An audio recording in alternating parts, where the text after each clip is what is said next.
What's up, guys? Fareed here. I want to make this quick video, pretty much explaining why I left my life behind to build an Airbnb business, and more importantly, a long-lasting real estate portfolio. So I feel like I need to be more transparent with you guys. I feel like I don't record enough of these types of pieces, but I mean, it's 3:12 in the middle of the morning. I'm at the office with my COO, Sam. I figured, before I left the office today, I could record one video at least for you guys. And I want to get into more of a habit of posting more of these daily. So I'm going to keep myself accountable, and I will definitely do my best to record more of these types of clips, because I feel like generally I can help you guys out. I don't think I'm the smartest person in the world. I certainly don't think I'm the dumbest person in the world, but I know that I have some value to give. And if it's even just one person on this video that could benefit from this, that is all I ever would ask for or even want.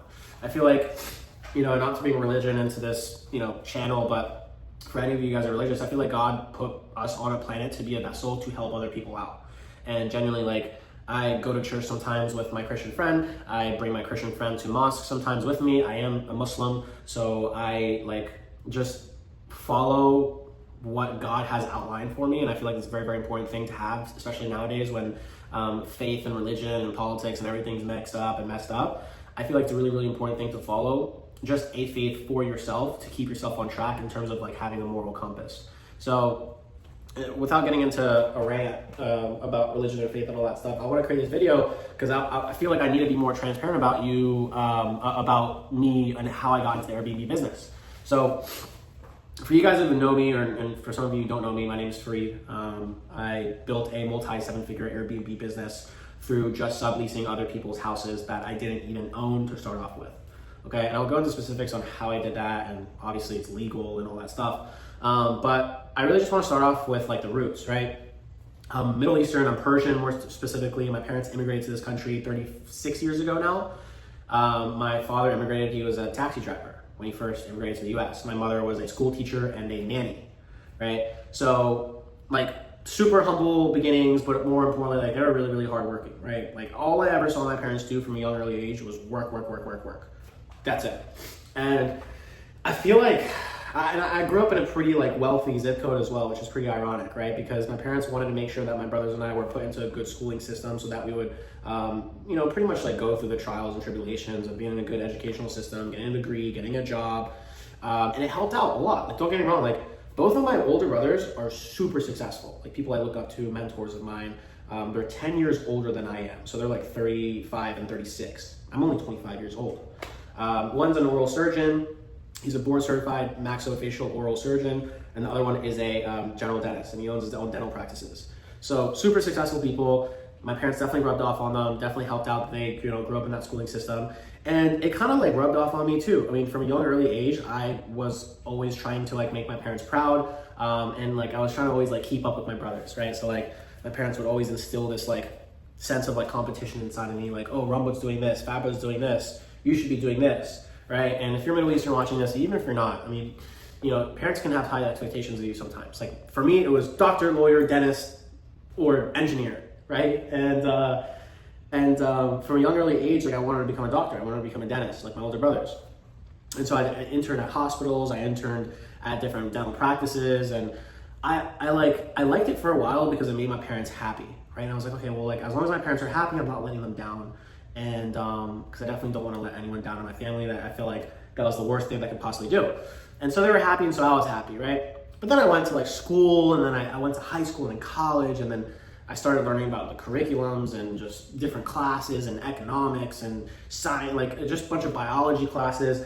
And then I realized slowly we're actually lied to very, very often in the schooling system. We are programmed so differently, okay? And I still got good grades, I still did everything, and I went to school, I did all my classes, but I feel like the reason why I started to stray off the educational path, right, was because I'm the type of person where I just do not like being lied to.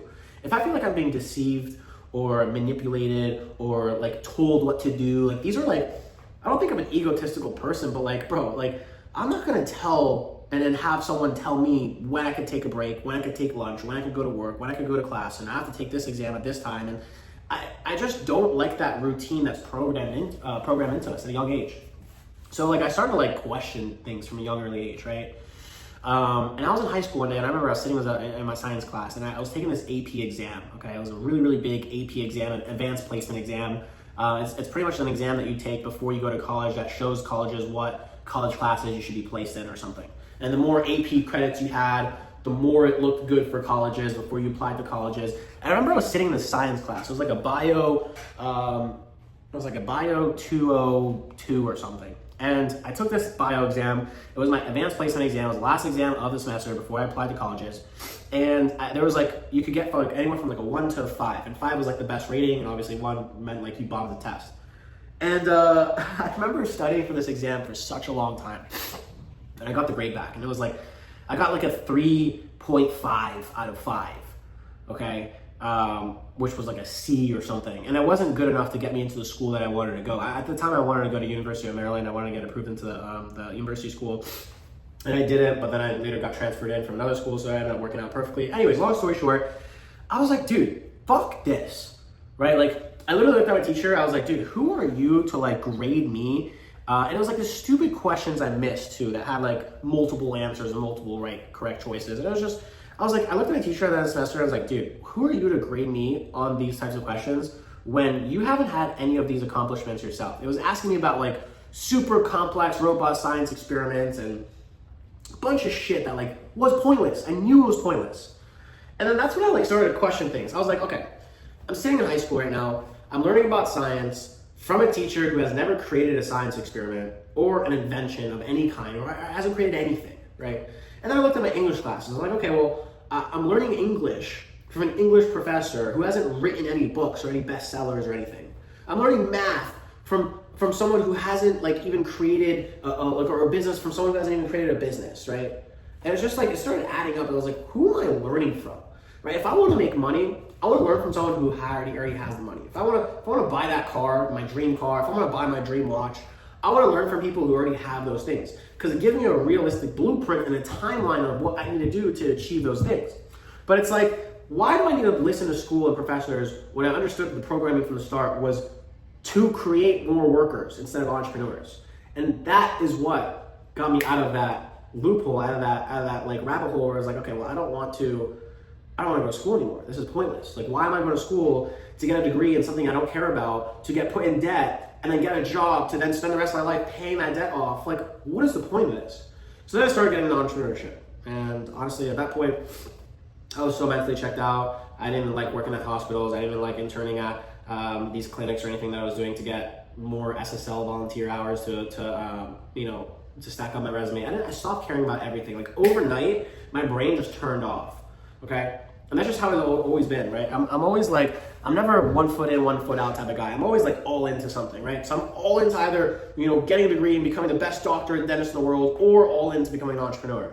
And I didn't know about this whole entrepreneur thing until I felt like I was being lied and deceived to for a very, very long time. So that's how I kind of got pushed into that entrepreneur world.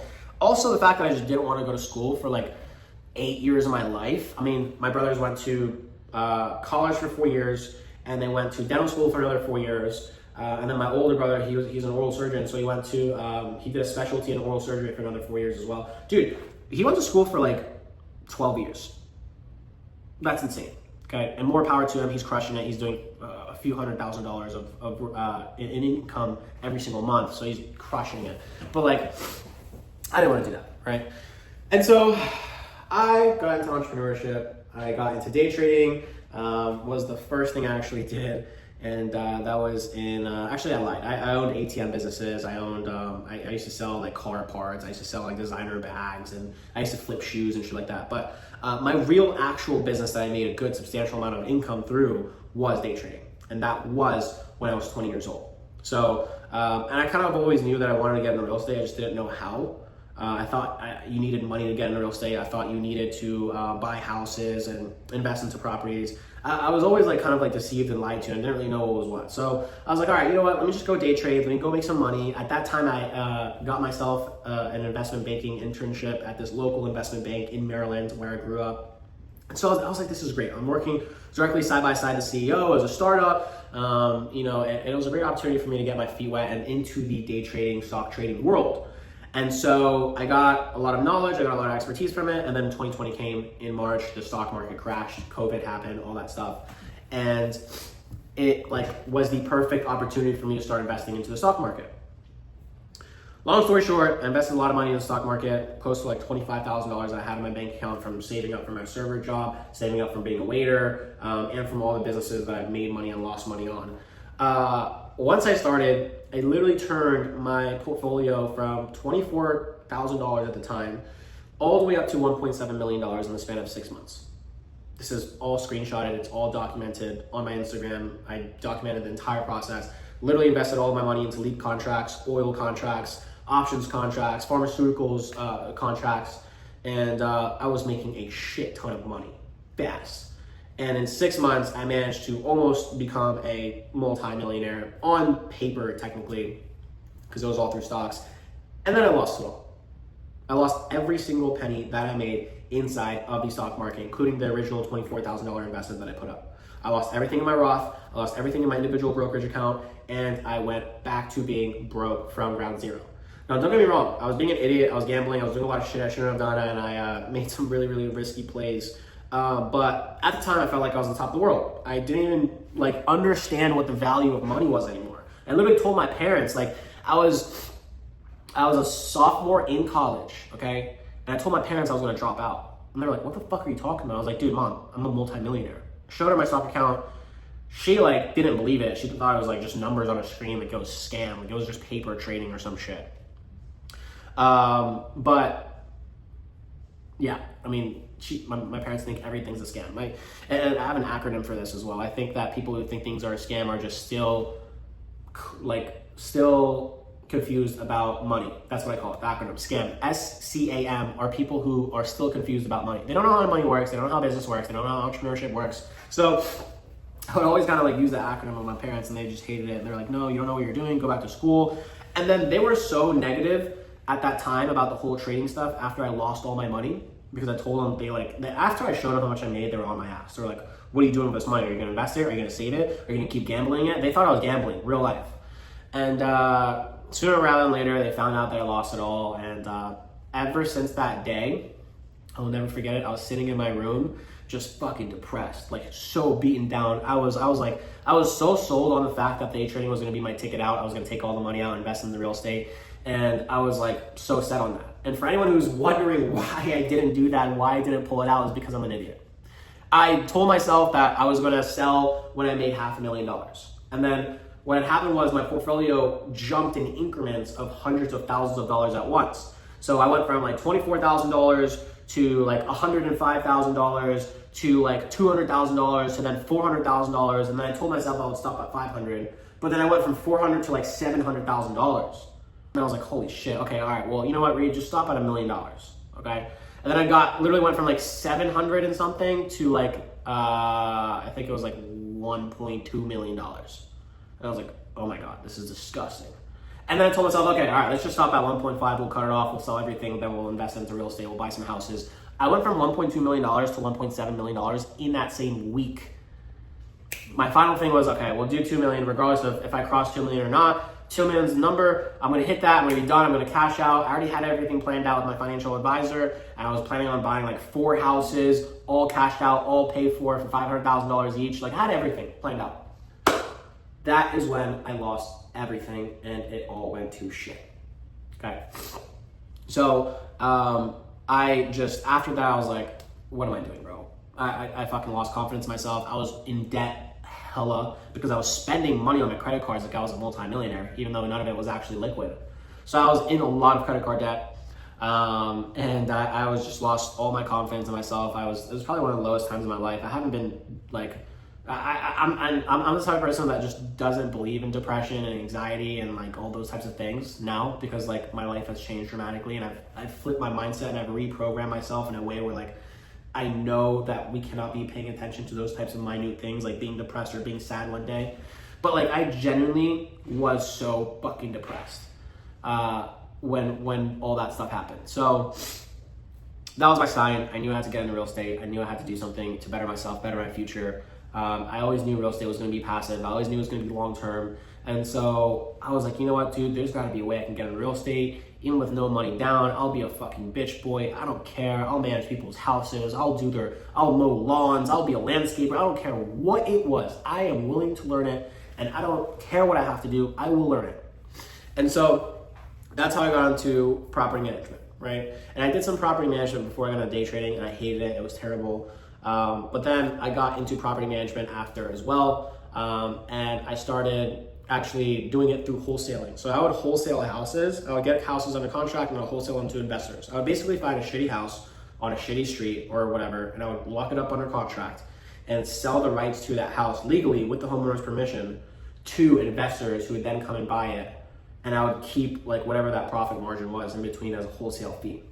So for example, I would lock up a contract for $100,000 on a beaten down house, and I would sell it to an investor for like $106,000 or $107,000, and I would pocket like 6-7K from those types of transactions. And obviously those transactions like started to add up. I would do like some 20K assignments, I did some 50K assignments, I made some good money wholesaling. But then like, I was like, you know what, like this is too transactional. I don't want to be a wholesaler forever. I want to get into real estate like more passively. I want to feel what real estate has to offer more on a passive level. And so I got into property management, right? And property management taught me how to manage houses, how to manage teams, how to manage cleaners, how to manage or even your own homeowner, your own landlord, how to talk to them, how to maintain a business relationship. Taught me a lot of things about real estate that carried on to then getting into like Airbnb arbitrage and buying houses and stuff like that.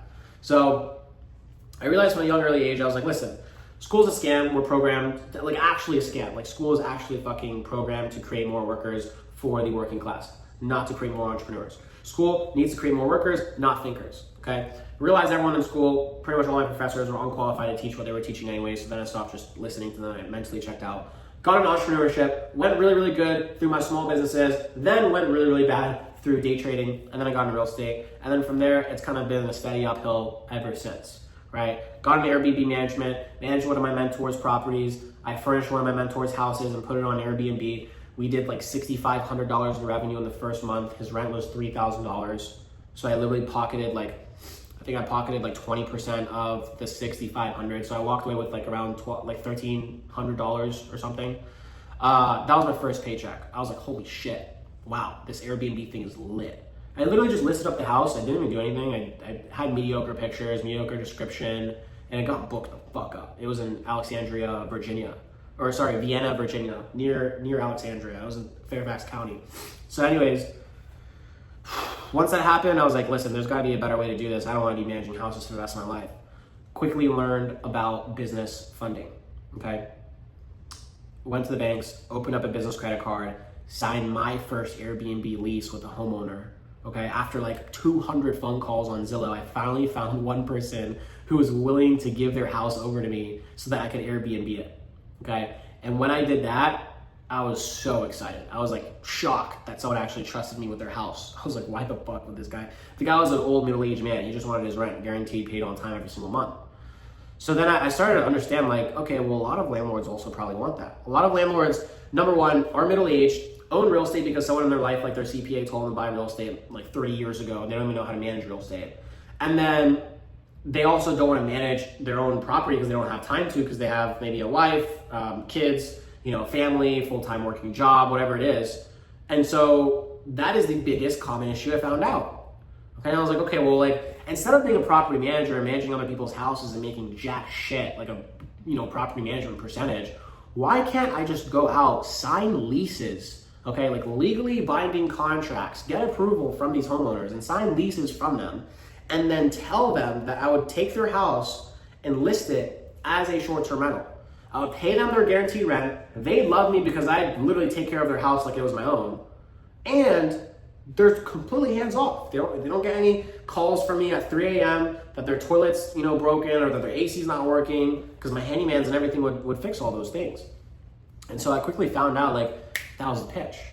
And so I started cold calling as many landlords as possible. I literally got lists on like 3 different time zones. So I'd literally go on Zillow. I would extract lists on Zillow on the East Coast time, Central Coast time, and West Coast time. And I would literally wake up that next day and hammer like hundreds of leads on each time zone.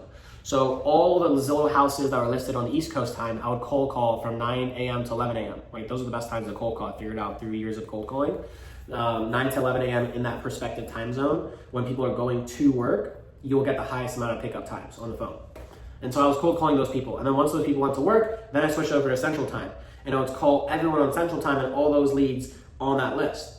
Once those people went to work as well, then I would hit the West Coast time because the West Coast people were just starting to wake up. It was 9 in the morning on East Coast is 6 in the morning on West Coast. So I gave it some time for the West Coast people to pick up and wake up, right? And then same thing, 5 to 7 p.m. in the afternoon or in the evening, best times to call. Why? People are coming back from work. Pickup times were very, very high. My response rate was very, very high. So then I would start on the East Coast list, then I would start on the Central, then I would go back to the West Coast.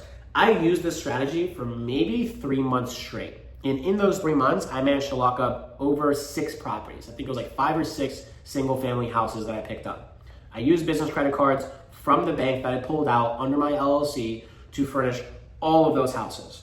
Okay, I probably spent over $50,000 to $60,000 of furniture through all of those houses, and those each house made me around like $3,500 in profit. So I was raking in close to like a good close to $19,000 of profit, and that was my first I blew past 10K a month. I went from like literally making $5,000 a month to all the way to close to $20,000 a month. And that was my first like real taste of success. And I was like, holy shit, like this is legit. And at that point I was like, okay, well, the only thing that's holding me back now is money. Like how can I scale? How can I do this more and more and more? So then I literally used all the profits from my actual single family houses that I signed leases for, went to apartment buildings, apartment complexes, signed more leases with them. I got more houses as well. I did a little blend of both. I did single family houses and apartments. Apartments are good because there's lower barrier to entry and you don't need that much capital to get into a unit. But the cash flow is also a little bit lower. And single family houses are great because the cash flow is double what an apartment makes. Like you can make like $2,500 to $3,500 in profit on a single family house. Apartments usually make around $1,000. Like if you're lucky, you can make a little bit more. So, dude, I literally doubled down on that, and 5 years later, now I'm buying houses. I purchased my first investment property in 2023 when I was 23 years old. So a couple years after I started arbitrage, I started buying houses. I bought my first house in Philadelphia for $100,000 cash. This was through one of my wholesaling mentors that I was wholesaling at the time with. And that is a house I fixed up. It actually needed a renovation, so I fixed it up. I added value, I put things in it, and then I turned that into an Airbnb, and then I got reappraised for $210,000. So that house that got reappraised for $210,000, I was making, like my mortgage was like $990 a month, and I was making close to like $3K on Airbnb. So I was making I was walking home with like a couple $1,000s of profit every single month. And I sold it to an investor, and then I used that money and more that I had saved up at the time the next year to buy another condo in Washington, D.C. for $560,000 in Washington, D.C. Airbnb that out, same year, went out and bought another property. This was a lot bigger though. This was a duplex in Dallas, Texas, that same year in 2024. Spent $690,000, the public record shows, that I put down on a house. I put down around $180,000 cash and financed the rest on a close to $700,000 duplex in Dallas, which now makes close to $11,500 in revenue. I posted another YouTube video about this, so you guys can go watch that. And this year in 2025, I'm doing my first multi-million-dollar custom home project where I'm building a house from ground up. So I mean, dude, like this business honestly gave me a lot of freedom, and it like got me to the point where I didn't want to do arbitrage for the rest of my life. I was like, okay, well, like this cash flow stuff is great, and I'm making a lot of cash flow, but like I have nothing in my name. I have no equity, no appreciation. I don't have any tax benefits really, right? Because you can't really like write off a house that you don't own. So I was like, let me get into ownership, right? And then I started buying houses, like the one in DC, the one in Dallas, the one in Philly. I'm buying another one in Dallas literally this week that I put an offer on. So that'll be my, technically my Philly, DC, Dallas, the project in Dallas, the development. That'll be my 5th house that I am, investing like my money into, that I'm buying. And it's crazy because like I got started at an age where I didn't have any experience, didn't have any money, no one was there to guide me. My parents wanted me to go to school to become a doctor or an engineer or a dentist. No one in my family was in real estate to help me out. And so I was kind of like forced to figure it out on my own. And don't get me wrong, like I bought a lot of courses, I spent a lot of money on like dumb, stupid shit that I probably should not have spend my money on. Guys, courses are like, you want to know what a scam is? You know what? Something that's like actually pointless. I don't want to say scam because scam is a very, very extreme word, but don't buy courses. It's not worth it. I mean, if you can go to YouTube or ChatGPT and figure out the exact same amount of information in half the time with like literally saving you thousands of dollars, do that. Okay? So in hindsight, if I had to go back and do one thing differently, I don't have many regrets in my life, but if I had to do one thing differently is buy less courses. But I didn't know any better. I mean, mentors and coaches and people like that didn't really exist back then, so I didn't have anyone to invest into. I kind of met mentors organically, and if I didn't, I had to like find like courses to buy. So long story short, that goal was always equity. I always knew I wanted to become a homeowner. I always knew I wanted to buy houses. I always knew I wanted to start actually investing into real estate for the long term. Okay, I wanted to build a trust. I wanted to build a portfolio. I want to build a legacy, something that I can leave behind so that if I get hit by a car or something tomorrow, my parents and my family or like my future kids would be taken care of. So that is why like I got into real estate. Genuinely, like real estate is the only business and the only industry where it gives you all three things: cash flow, passive, like cash flow and passive income, equity and appreciation, and tax benefits. Like you can reduce your taxable income significantly through owning real estate because you can write off the depreciation of the asset through what's called a cost segregation study. And I explained this in another video as well, which I'll link down below. Pretty much breaking down, I'll link down below breaking down the entire duplex that I bought recently, the one for $700K in Dallas that's making like close to $12,000 in revenue every month on Airbnb. But yeah, I mean, that is pretty much it. That is how I got started with Airbnb. That is how I got into real estate. That is my entire story. Thanks for coming to my TED Talk. I hope that helped. I hope you guys can get inspired and really just like understand that there is nothing holding you back in your life except for yourself. And sometimes you just have to get out of your own way. Genuinely, like you are the only person that's stopping you, and you just have to step aside, bro, and let God do his thing. And you put your work, you put your head down, and all you really need is a couple good coaches, a couple good mentors, and a good sense of direction, and you can accomplish anything. I did it. And I got blood going through my veins, and I'm breathing the same oxygen that you guys are breathing. So if I can do it, someone who essentially came from nothing, why can't you? So hope this helps. I do offer a coaching program if you guys are looking to get into real estate, if you guys are looking to get into Airbnb or buy any houses or sign any more arbitrages or even start your Airbnb business. I'm here to help you guys out. I'll link my coaching program down below. You guys will have an opportunity to apply to it if interested, if you want to work with me directly. If not, I generally hope this video helped. I was just making it for pure motivational purposes, and I will be posting more content on here, I promise, for you guys. And yeah, I hope that helps. Good night.